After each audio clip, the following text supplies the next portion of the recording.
ನನ್ನೆಲ್ಲ ಗುರುವರಿಯರುಗಳೇ ಕಾರಣ. ಇವರಿಗೆ ಮೊದಲ ಅಭಿನಂದನೆಗಳನ್ನು ನಾವು ಸಲ್ಲಿಸಬೇಕು. ವಿಶೇಷವಾಗಿ ನಾನು ಡಾಕ್ಟರ್ ವನಜಾ ಮೇಡಮ್ ಅವರಿಗೆ, ನಮ್ಮ ವೃತ್ತಪಾಲಕಿಯಾದಂತಹ ವನಜಾ ಮೇಡಮ್ ಅವರಿಗೆ ಹಾಗೂ ಇಲ್ಲಿನ ಪ್ರಾಂಶುಪಾಲರಿಗೆ ಅಭಿನಂದನೆಗಳನ್ನು ಸಲ್ಲಿಸ್ತೇನೆ. ಯಾಕಂತ ಹೇಳಿದ್ರೆ ಬಹುಶಃ ಇಡೀ ಅಂಬೇಡ್ಕರ್ ಬದುಕಿ ಏನಿದೆ, ಆ ಬದುಕೆ ಒಂದು ಲೈಬ್ರರಿಯಲ್ಲಿ ಇರ್ತಕ್ಕಂಥ ಹೆಚ್ಚಿನ ಸಮಯ ಅವರ ಬದುಕೆ ಲೈಬ್ರರಿ. ಹಾಗಾಗಿ ಅವರ ಜೀವನವೇ ಲೈಬ್ರರಿ ಆಗಿದೆ. ಸೊ ಆ ಲೈಬ್ರರಿಯ ಗ್ರಂಥಾಲಯದಿಂದಲೇ ಇವತ್ತು ಒಂದು ಜಾಗೃತಿ ಕಾರ್ಯಕ್ರಮಗಳನ್ನು ತಾವು ಏನು ಹಮ್ಮಿಕೊಂಡಿದ್ದೀರಿ, ಬಹುಶಃ ವಿದ್ಯಾರ್ಥಿಗಳಲ್ಲಿ ಆ ಜಾಗೃತಿ ಏನು ಮೂಡಿ ಬರ್ತಾ ಇದೆ. ಸೊ ಇದಕ್ಕಾಗಿ ಮೊದಲನೇದಾಗಿ ನಿಮ್ಮನ್ನ ಅಭಿನಂದನೆಗಳನ್ನ ನಾನು ಸಲ್ಲಿಸ್ತೇನೆ. ಇನ್ನು ಅಂಬೇಡ್ಕರ್ ಬಗ್ಗೆ ಒಂದು ಏನಾದರೂ ಮಾತಾಡಿ ಅನ್ನುವಂತಹ ಒಂದು ವಿಚಾರಕ್ಕೆ ಬಂದ್ರೆ, ಯಾವುದೂ ಕೂಡ ಅಂಬೇಡ್ಕರ್ ಒಂದು ಮಾತು, ಅವರ ಅವರ ಚರಿತ್ರೆ, ಅವರ ಬಗ್ಗೆ ಇತಿಹಾಸ, ಅವರ ಸಾಧನೆ, ಅವರ ಜೀವನ, ಅವರ ತ್ಯಾಗ ಇವೆಲ್ಲವನ್ನ ಹೇಳಿಕೊಂಡ್ರೆ ಬಹುಶಃ ನಮಗೆ ನಮ್ಮಿಂದಲೂ ಸಾಧ್ಯ ಇಲ್ಲ. ಅಂಬೇಡ್ಕರ್ ಬಗ್ಗೆ ಯೋಚನೆ ಮಾಡಲಿಕ್ಕೂ ಅಸಾಧ್ಯವಾಗಿರ್ತಕ್ಕಂಥ ಮನುಷ್ಯರು ನಾವು. ಅಷ್ಟ ಒಂದು ಅಗಾಧವಾದಂತಹ ಶಕ್ತಿಯವರು. ಹಾಗಾಗಿ ಅವರು ಜ್ಞಾನಿ ಮಾತ್ರ ಅಲ್ಲ, ಗುರು ಮಾತ್ರ ಅಲ್ಲ, ಒಂದು ಅಗಾಧವಾದ ಶಕ್ತಿ. ಮತ್ತು ಇನ್ನು ನನ್ನ ಪಾಲಿಗೆ, ಹಿಂದುಳಿದ ಸಮಾಜದ ಪಾಲಿಗೆ, ದೀನ ದಲಿತರ ಪಾಲಿಗೆ ಬಾಬಾ ಸಾಹೇಬ್ ಅಂಬೇಡ್ಕರ್ ಕೇವಲ ಒಬ್ಬರು ಗುರು ಅಲ್ಲ, ಅವರು ಒಬ್ಬ ದೇವರು ಅನ್ನುವಂಥದ್ದಕ್ಕೆ ಬಹಳಷ್ಟು ಉದಾಹರಣೆಗಳಿದೆ. ಈ ದೇಶ ಮುಂದುವರಿದಕ್ಕೆ ಅನೇಕ ಉದಾಹರಣೆಗಳಿದೆ. ಅದೇ ಬಾಬಾ ಸಾಹೇಬ್ ಅಂಬೇಡ್ಕರ್ ಒಂದು ಕೊಡುಗೆ, ಅದೇ ಬಾಬಾ ಸಾಹೇಬ್ ಅಂಬೇಡ್ಕರ್ ಅಂತ ಹೇಳಲಿಕ್ಕೆ ಬಯಸ್ತೇನೆ. ಮತ್ತು ಇದರೆಲ್ಲವನ್ನ ಕ್ರೋಢೀಕರಿಸಿಕೊಂಡು ಇವತ್ತು ವಿಶೇಷವಾಗಿ ನನ್ನ ಪ್ರೀತಿಯ ವಿದ್ಯಾರ್ಥಿ ಮಿತ್ರರು ಅನಿತಾ, ವೀಣಾ, ಸಂದೀಪ್ ಬಹಳಷ್ಟು ಎಷ್ಟು ಸೂಕ್ಷ್ಮವಾಗಿ ಆ ಅಧ್ಯಯನ ನಡೆಸಿ ಆ ಲೈಬ್ರರಿಯಲ್ಲಿ ಕೂತ್ಕೊಂಡು ಅಲ್ಲಿ ಒಂದಷ್ಟು ಅಂಬೇಡ್ಕರ್ ಬಗ್ಗೆ ಚಿಂತನೆಗಳನ್ನು ಮಾಡಿಕೊಂಡು ಇವತ್ತೆಷ್ಟು ಸುಂದರವಾಗಿ ಇವರು ಹೇಳಿಕೊಟ್ರು ಅನ್ನುವಂಥದ್ದು ನಮಗೆ ನೋಡಿದ್ದೇವೆ. ಅದನ್ನ ಮಾತನ್ನ ಕೇಳುವಂತ ಸಂದರ್ಭದಲ್ಲಿ ಬಹುಶಃ ನಾವು ಏನು ಉಪನ್ಯಾಸ ವರ್ಗದವರಿದ್ದೇವೆ, ಬಹುಶಃ ವಿದ್ಯಾರ್ಥಿಗಳಿಂದ ಕಲೀಲಿಕ್ಕೆ ನಾವು ತುಂಬಾ ಇದೆ, ನಿಮ್ಮಿಂದ ಕಲೀಲಿಕ್ಕೆ ನಾವು ತುಂಬಾ ವಿಚಾರಗಳಿದೆ. ಹಾಗಾಗಿ ಯಾಕಂತ ಹೇಳಿದ್ರೆ ಆ ಸ್ಪಷ್ಟತೆ, ಆ ಒಂದು ವಿಚಾರದ ಮನೋಭಾವ, ಇವತ್ತು ಸಂದೀಪ್ ಮಾತಾಡುವಂತಹ ಒಂದು ಮಾತುಗಾರಿಕೆ, ಆ ಒಂದು ವಿಚಾರಗಳನ್ನ ಅರಿತಿರ್ತಕ್ಕಂಥ ಸಂದೀಪ್ ಇವತ್ತು ಈ ವೇದಿಕೆಯಲ್ಲಿ ಮಾತಾಡ್ತಿದ್ದಾನೆ ಅಂತ ಹೇಳಿದ್ರೆ ಆ ಜ್ಞಾನ ಸಂಪಾದನೆಯ ಒಂದು ಕೇಂದ್ರ ಎಷ್ಟರ ಮಟ್ಟಿಗೆ ಮಂಗಳೂರು ವಿಶ್ವವಿದ್ಯಾಲಯದಲ್ಲಿ ಬೆಳೆದಿದೆ ಅಂತ ಹೇಳಿಕ್ಕೆ ನನಗೆ ಹೆಮ್ಮೆ ಆಗ್ತಿದೆ. ಆ ನಿಟ್ಟಿನಲ್ಲಿ ಮತ್ತೊಮ್ಮೆ ಈ ಅನಿತಾ, ವೀಣಾ, ಸಂದೀಪ್ ಈ ಅಂಬೇಡ್ಕರ್ ಬಗ್ಗೆ ಎಳೆ ರೀತಿ ಬೇರೆ ಬೇರೆ ವಿಚಾರದಲ್ಲಿ ಅವರನ್ನು ವೈಭವೀಕರಿಸುವ ಜೊತೆಗೆ ಒಂದಷ್ಟು ವಾಸ್ತವಿಕತೆ ಸತ್ಯವನ್ನ ತಾವೆಲ್ಲ ಏನು ನನ್ನ ವಿದ್ಯಾರ್ಥಿ ಮಿತ್ರರಿಗೆ ತಿಳಿಸುವಂತ ಪ್ರಯತ್ನವನ್ನ ಮಾಡಿದ್ದೀರಿ. ನಿಮಗೂ ವಿಶೇಷ ಅಭಿನಂದನೆಗಳನ್ನ ನಾನು ಸಲ್ಲಿಸ್ತೇನೆ. ಬಂಧುಗಳೇ, ಪ್ರೀತಿಯ ಎಲ್ಲ ನನ್ನ ವಿದ್ಯಾರ್ಥಿ ಮಿತ್ರರೇ, ಬಹುಶಃ ಬಾಬಾ ಸಾಹೇಬ್ ಅಂಬೇಡ್ಕರ್ ಬಗ್ಗೆ ನಾನು ಒಂದೆರಡು ಮಾತನ್ನ ನಾನು ಹೇಳುವಂತಹ ನಿಟ್ಟಿನಲ್ಲಿ ಬಹುಶಃ ಈ ಒಂದು ಸಂದರ್ಭ ನನ್ನದು ಒಂದು ಪುಣ್ಯ ಅಂತ ನಾನು ಭಾವಿಸ್ತೇನೆ. ಬಹುಶಃ ಯಾವುದೇ ಒಂದು ಸಂದರ್ಭದಲ್ಲಿ ಕೂಡ ಬಾಬಾ ಸಾಹೇಬ್ ಅಂಬೇಡ್ಕರ್ ಒಂದು ಕಾರ್ಯಕ್ರಮಕ್ಕೆ ನನಗೆ ಕರೆಯುವಂತ ಸಂದರ್ಭದಲ್ಲಿ ನಾನು ಅತ್ಯಂತ ಪವಿತ್ರ ಅಂತ ಭಾವಿಸಿಕೊಂಡು ನಾನು ಈ ಒಂದು ಕಾರ್ಯಕ್ರಮ ಒಂದು ಪವಿತ್ರ ಕಾರ್ಯಕ್ರಮ ಅಂತ ಭಾವಿಸಿಕೊಂಡಿದ್ದೇನೆ. ಈ ಒಂದು ಕಾರ್ಯಕ್ರಮ ಒಂದು ಆರಾಧನಾ ಪದ್ಧತಿಯ ಕಾರ್ಯಕ್ರಮ ಅಂತ ಹೇಳಿ ನಾನು ಭಾವಿಸಿಕೊಂಡಿದ್ದೇನೆ.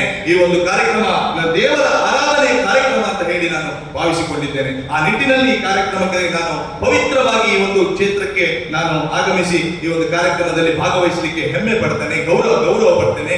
ಭಕ್ತಿಯಿಂದ ಈ ಕಾರ್ಯಕ್ರಮದಲ್ಲಿ ಪಾಲ್ಗೊಳ್ಳಿಕ್ಕೆ ನನಗೆ ಅವಕಾಶ ಮಾಡಿಕೊಟ್ಟಂತ ನಿಮ್ಮೆಲ್ಲರಿಗೆ ಕೂಡ ನಾನು ಅಭಿನಂದನೆಗಳನ್ನು ಸಲ್ಲಿಸ್ತೇನೆ. ಅಂಬೇಡ್ಕರ್ ಅನ್ನುವಂಥವರು ಅವರು ಬಹುಶಃ ಹಿಂದುಳಿದ ಸಮಾಜಕ್ಕೆ ಒಂದು ಬದುಕು. ಇವತ್ತು ನನ್ನ ಮಿತ್ರರೆಲ್ಲರೂ ಹೇಳಿದರು, ಅಂಬೇಡ್ಕರ್ ಬಗ್ಗೆ ವಿಚಾರಗಳನ್ನು ಎಲ್ಲವನ್ನ ಹೇಳಿದರು. ಬಹುಶಃ ಒಬ್ಬ ತಳ ಸಮುದಾಯದಲ್ಲಿ ಹುಟ್ಟಿರ್ತಕ್ಕಂಥ ಒಬ್ಬ ವ್ಯಕ್ತಿ ಇಷ್ಟು ದೊಡ್ಡ ಮಟ್ಟದ ಸಾಧನೆಯನ್ನ ಮಾಡಲಿಕ್ಕೆ ಅವರನ್ನು ಇವತ್ತು ಅವರ ಮುಖವನ್ನ ಜಾತಿಯ ಆಧಾರದ ಮೇಲೆ ನಾವು ನೋಡಬಾರದು. ಇದೇ ನಾವು ನೋಡುವಂತಹ ದೊಡ್ಡ ಕಂಟಕ, ನಮ್ಮ ದುರಂತ, ಈ ಸಮಾಜದ ದುರಂತ ಏನಂತ ಹೇಳಿದ್ರೆ ವ್ಯಕ್ತಿಯ ಜಾತಿಯ ಮೇಲೆ ಅವನನ್ನ ನೋಡುವಂತಹ ದೃಷ್ಟಿಕೋನ. ಇವತ್ತು ಬಾಬಾ ಸಾಹೇಬ್ ಅಂಬೇಡ್ಕರ್ ಅವರು ಜಾತಿಗಿಂತಲೂ ಮಿಗಿಲಾಗಿ ಕಾಣುವಂತಹ ವಿಚಾರಗಳೇನು ಅಂತ ಕೇಳಿದ್ರೆ ಬಹುಶಃ ಭಾರತ ದೇಶದ ಇತಿಹಾಸದಲ್ಲಿ 32 ವಿಶೇಷ ಡಿಗ್ರಿಗಳನ್ನ ಪಡೆದಂತಹ ಒಬ್ಬ ಏಕೈಕ ವ್ಯಕ್ತಿ ಇದ್ದೆ ಬಾಬಾ ಸಾಹೇಬ್ ಅಂಬೇಡ್ಕರ್ ಮಾತ್ರ. ಈ ಭಾರತ ದೇಶದಲ್ಲಿ ಪ್ರಪಂಚದ ಬೇರೆ ಬೇರೆ ಸಂವಿಧಾನಗಳನ್ನ, ಪ್ರಪಂಚದ ಬೇರೆ ಬೇರೆ ಕಾನ್ಸ್ಟಿಟ್ಯೂಷನ್ ಗಳನ್ನ, ಪ್ರಪಂಚದ ಬೇರೆ ಬೇರೆ ರೂಲ್ಸ್ ಅಂಡ್ ರೆಗ್ಯುಲೇಷನ್ಸ್ ಗಳನ್ನ ಅರಿತು ಕುಡಿದು ಆ ಒಂದು ವಿದ್ವತ್ತನ್ನ ಪಡೆದಕ್ಕಂತಹ ಆ ಒಂದು ಕಾಲಘಟ್ಟದಲ್ಲಿ ಇರತಕ್ಕಂತಹ ಒಬ್ಬ ಏಕೈಕ ವ್ಯಕ್ತಿ ಯಾರು ಕೇಳಿದ್ರೆ ಆ ದೇಶದಲ್ಲಿದ್ದಂತಹ ಒಂದು ಬಾಬಾ ಸಾಹೇಬ್ ಅಂಬೇಡ್ಕರ್. ಬಹುಶಃ ಆ ಸಂವಿಧಾನ ಅನ್ನುವಂಥದ್ದು ಕೇವಲ ನೋಡ್ಲಿಕ್ಕೆ ಒಂದು ಚಂದ ಕಾಣುವಂಥದ್ದಲ್ಲ. ಬಹುಶಃ ನಾವು ನಡೆಯುವಾಗಲೂ, ನಮ್ಮ ಮನೆಯಿಂದ ಹೊರಗೆ ಬರುವಾಗಲೂ ಕೂಡ ಆ ಸಂವಿಧಾನದ ಆಶಯದಲ್ಲಿ ನಾವು ನಡಿಬೇಕಾದಂತಹ ಅನಿವಾರ್ಯತೆಯಲ್ಲಿ ನಾವು ಇರಬೇಕು. ಯಾಕಂತ ಹೇಳಿದ್ರೆ ಬಹುಶಃ ಇವತ್ತು ವಿದ್ಯಾರ್ಥಿಗಳಿಗೆ, ಅನೇಕ ವಿದ್ಯಾರ್ಥಿಗಳು ಶಾಲೆ ಅನ್ನುವಂಥದ್ದು ಇರಲಿಲ್ಲ, ಶಾಲೆಯಲ್ಲಿತ್ತು. ಬ್ರಿಟಿಷರು ಬಹುಶಃ ಈ ಶಾಲೆಯ ಒಂದು ಅಡಿಪಾಯವನ್ನ ಹಾಕಿಕೊಟ್ಟರು ಕೂಡ ಬಹುಶಃ ಮುಂದಿನ ದಿನಗಳಲ್ಲಿ ಶಾಲೆ ಅನ್ನುವಂಥದ್ದು ಕೇವಲ ಮೇಲ್ವರ್ಗದವರಿಗೆ ಮಾತ್ರ ಸೀಮಿತವಾಗಿರ್ತಕ್ಕಂತಹ ಒಂದು ವ್ಯವಸ್ಥೆ ಇತ್ತು. ಬಹುಶಃ ಇವತ್ತು ಹಿಂದುಳಿದ ಸಮಾಜದ ವಿದ್ಯಾರ್ಥಿಗಳು ಎಲ್ಲರೂ ಕೂಡ ಒಂದು ಶಾಲೆಯಲ್ಲಿ ಕೂತು ಕಲಿತಿದ್ದೀರಿ ಅನ್ನುವಂಥದ್ದು ಅದು ಬಾಬಾ ಸಾಹೇಬ್ ಅಂಬೇಡ್ಕರ್ ಹೋರಾಟ.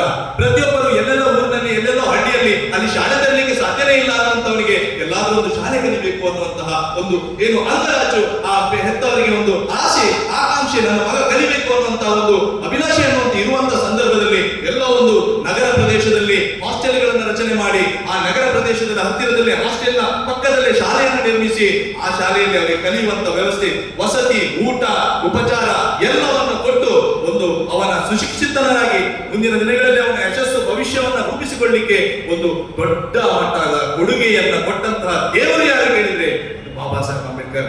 ಮಹಿಳೆಯರ ಬಗ್ಗೆ ನನ್ನ ಪ್ರೀತಿಯ ವಿದ್ಯಾರ್ಥಿಗಳು ತುಂಬಾ ಹೇಳಿದ್ರು.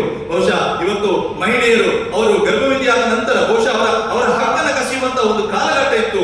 ಆ ಸತೀಶ ಪದ್ಧತಿಯ ಬಗ್ಗೆ ಹೇಳಿದ್ರು. ಆಮೇಲೆ ಏನು ಬ್ರಿಟಿಷರ ಕಾಲದ ಒಂದು ವಿದ್ಯಾರ್ಥಿ ಉಲ್ಲೇಖ ಮಾಡಿದ್ರು, Indians and dogs are not allowed ಅನ್ನುವಂಥದ್ದು ಒಂದು ಗೇಟ್ ನಲ್ಲಿ ಅಲ್ಲಿ ಮೆನ್ಷನ್ ಮಾಡ್ತಾ ಇದ್ರು. ಅದೇ ಪ್ರಕಾರ ಮೇಲ್ವರ್ಗದವರ ಮನಸ್ಥಿತಿಯಲ್ಲಿಯೂ ಇತ್ತು ಕೂಡ.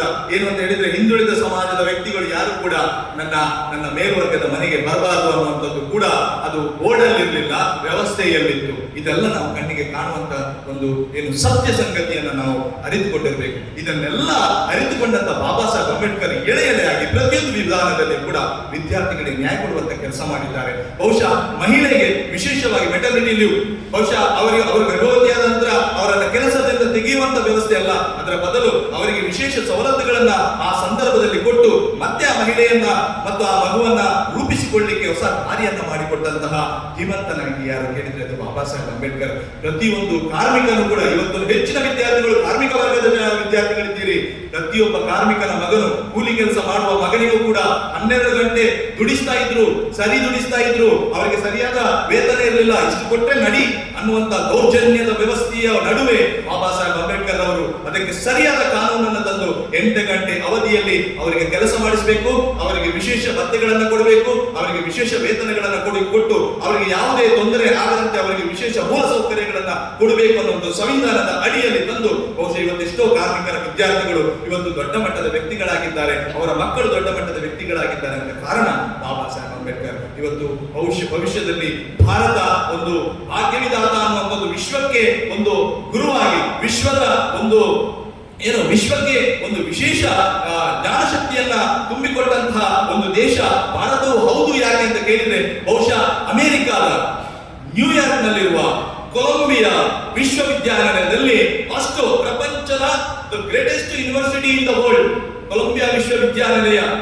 ಸೊ ಆ ಬಿಗ್ಗೆಸ್ಟ್ ಯೂನಿವರ್ಸಿಟಿಯಲ್ಲಿ ಬಾಬಾ ಸಾಹೇಬ್ ಅಂಬೇಡ್ಕರ್ ಪ್ರತಿಮೆಯನ್ನ ಹೊರಗಡೆ ಒಂದು ದೊಡ್ಡ ಪ್ರತಿಮೆಯನ್ನ ಮಾಡಿ ಸಿಂಬಲ್ ಆಫ್ ನಾಲೆಡ್ಜ್, ಜ್ಞಾನದ ಸಂಕೇತ ಅಂತ ಹೇಳಿ ಅಮೆರಿಕ ಅಲ್ಲಿ ಒಬ್ಬ ಭಾರತೀಯನಿಗೆ ಸಿರುಟು ಹೊಡಿತಾ ಇದೆ ಅಂತ ಹೇಳಿದ್ರೆ ವಿಶ್ವದ ದೊಡ್ಡ ಅಮೆರಿಕ ಅದು ಯಾರು? ನಮ್ಮ ದೇಶದ ಒಬ್ಬ ಹೆಮ್ಮೆಯ ಧೀಮಂತ ನಾಯಕ ಬಾಬಾ ಸಾಹೇಬ್ ಡಾಕ್ಟರ್ ಬಿ.ಆರ್. ಅಂಬೇಡ್ಕರ್. ಇವತ್ತು ನಾನು ಹೆಚ್ಚು ಮಾತಾಡಲಿಕ್ಕೆ ಬಯಸುವುದಿಲ್ಲ. ನನ್ನ ಎಲ್ಲ ಪ್ರೀತಿಯ ವಿದ್ಯಾರ್ಥಿ ಮಿತ್ರರಿಗೆ ನಾನು ಹೇಳಿರ್ತಕ್ಕಂಥದ್ದು ಒಂದೇ, ನನ್ನ ಸಂದೇಶ ಒಂದೇ. ಎಲ್ಲ ಆದರ್ಶ ಪುರುಷರಿದ್ದಾರೆ. ಬಾಬಾ ಸಾಹೇಬ್ ಅಂಬೇಡ್ಕರ್, ಬ್ರಹ್ಮಶ್ರೀ ನಾರಾಯಣ ಗುರುಗಳು, ಸ್ವಾಮಿ ವಿವೇಕಾನಂದರು, ಅಬ್ದುಲ್ ಕಲಾಂ, ಬಸವೇಶ್ವರರು, ಕನಕದಾಸರು ಸೇರಿರ್ತಕ್ಕಂಥ ಎಲ್ಲ ಆದರ್ಶ ಪುರುಷರಿದ್ದಾರೆ. ಇವರೆಲ್ಲರೂ ಕೂಡ ಹೇಳಿರ್ತಕ್ಕಂಥದ್ದು ಒಂದೇ, ಮಾನವ ಧರ್ಮವನ್ನು ಪಾಲಿಸಿ. ಜಾತಿ ನಡುವೆ, ಧರ್ಮದ ನಡುವೆ, ಭಾಷೆಯ ನಡುವೆ, ಪ್ರದೇಶದ ನಡುವೆ, ಬಣ್ಣದ ನಡುವೆ, ಶ್ರೀಮಂತಿಕೆ ಬಡತನದ ನಡುವೆ ಯಾವತ್ತು ತಾರತಮ್ಯವನ್ನು ನೋಡಬೇಡಿ. ಮನುಷ್ಯನನ್ನ ಪ್ರೀತಿ ಮಾಡಿ, ಮನುಷ್ಯ ಧರ್ಮವನ್ನ ಪಾಲಿಸಿ ನಾವು ಇವತ್ತಿರ್ತೇವೆ, ಇಲ್ಲಿಂದ ಹೋದ ಮೇಲೆ ನಾವಿರ್ತೇವೆ ಅನ್ನುವಂಥದ್ದು ಯಾರಿಗೂ ಗ್ಯಾರಂಟಿ ಇಲ್ಲ. ಇರುವಷ್ಟು ದಿನ 4 ಜನರ ಜೊತೆ ಜಾತಿ, ಮತ, ಭೇದ ಇವೆಲ್ಲವನ್ನ ಮರೆತು ಪ್ರೀತಿಯಿಂದ ನಾವೆಲ್ಲರೂ ಭಾರತೀಯರು, ನಾವೆಲ್ಲರೂ ಮನುಷ್ಯರು, ನಾವೆಲ್ಲರೂ ಒಂದೇ ತಾಯಿಯ ಮಕ್ಕಳು ಅನ್ನುವಂಥ ಭಾವನೆಯೊಂದಿಗೆ ನಾವು ಯಾವತ್ತೂ ಈ ದೇಶದಲ್ಲಿ ಬದುಕ್ತೇವೋ ಆಗ ಸುಂದರ, ಸ್ವಚ್ಛ, ಭವ್ಯ ಭಾರತ, ಸದೃಢ ಭಾರತ ಈ ದೇಶದಲ್ಲಿ ಆಗುತ್ತೆ ಅಂತ ಹೇಳಿಕ್ಕೆ ನಾನು ಬಯಸ್ತೇನೆ. ನಿಮ್ಗೆಲ್ರಿಗೂ ಕೂಡ ಬಾಬಾ ಸಾಹೇಬ್ ಅಂಬೇಡ್ಕರ್ ಅವರ ಎಲ್ಲ ಗುರುಗಳಿಯರ ಆಶೀರ್ವಾದ ಸಿಗಲಿ. ನನಗೆ ದೊಡ್ಡ ಅವಕಾಶ ಕೊಟ್ಟಿದ್ದೀರಿ. ನಿಮ್ಗೆಲ್ರಿಗೂ ಕೂಡ ಮತ್ತು ಹೆಚ್ಚಿನ ಹೇಳ್ಬೇಕಾದ್ರೆ ತುಂಬಾ ಶಾಂತ ರೀತಿಯಲ್ಲಿ ಕೇಳ್ತಾ ಇದ್ದೀರಿ. ಅದು ಕೂಡ ನನಗೆ ತುಂಬಾ ಸಂತೋಷ ಆಯಿತು. ಈ ಒಂದು ಕಾರ್ಯಕ್ರಮದಲ್ಲಿ ನಾನು ಭಾಗವಹಿಸಲಿಕ್ಕೆ ನಾನು ಹೆಮ್ಮೆ ಪಡ್ತಾ ಅಂತ ಹೇಳ್ತಾ, ಮತ್ತೊಮ್ಮೆ ಹೆಚ್ಚು ಮಾತಾಡಿದ್ರೆ, ತಪ್ಪು ಮಾತಾಡಿದ್ರೆ ನನಗೆ ಕ್ಷಮೆ ಇರಲಿ ಅಂತ ಕೇಳ್ತಾ ನಿಮ್ಗೆಲ್ರಿಗೂ ವಂದನೆಗಳನ್ನು ಸಲ್ಲಿಸ್ತೇನೆ. ಧನ್ಯವಾದ.